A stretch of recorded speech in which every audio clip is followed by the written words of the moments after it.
میں بری طرح شکست کے بعد مکہ کے کارور اور 3,000 کے فوج تیار کی اور مسلمانوں پر حملے کے لیے مکہ سے روانہ ہوئے۔ مسلمانوں نے بھی مدینہ کے ڈیفنس کے لیے 1,000 صحابہ کی فوج تیار کی۔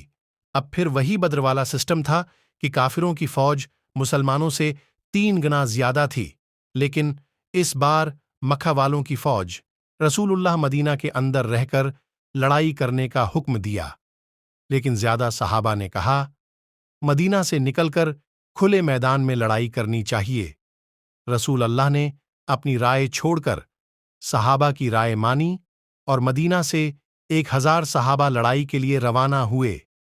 رسول اللہ نے اس فوج کو 3 گروپس میں ڈیوائیڈ کیا۔ مہاجرین اوس اور خوارج 1,000 صحابہ کے پاس صرف 50 گھوڑے تھے، اس کے مقابلے میں 3,000 کی فوج عہد کے مقام پر رکھی اور مسلمانوں کا انتظار کرنے لگی۔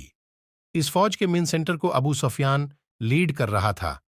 ان کے لیفٹ سائیڈ پر ابو جہل کا بیٹا اکریمہ اور رائٹ سائیڈ پر خالد بن ولید۔ مکہ کے 3,000 فوجیوں سے لڑنے کے لیے جب 1,000 صحابہ عہد کے مقام پر پہنچے، عبداللہ بن ابی سب سے بڑا منافق کہا، ہم تو نہیں لڑیں گے بھائی، یہ تو خودکشی ہے۔ عبداللہ بن ابی اور اس کے 300 ساتھی مسلمانوں کی فوج سے الگ ہو گئے۔ اب مسلمان صرف 700 رہ گئے اور ان کے سامنے 3,000 کی فوج کھڑی تھی۔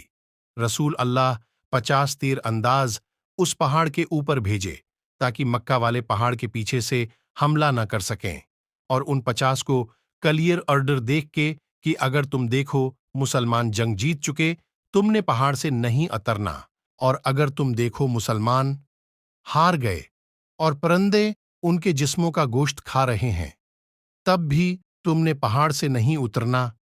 کافروں کے فوج سے بندہ سامنے آیا اور مسلمانوں کو چیلنج کیا۔ حضرت علی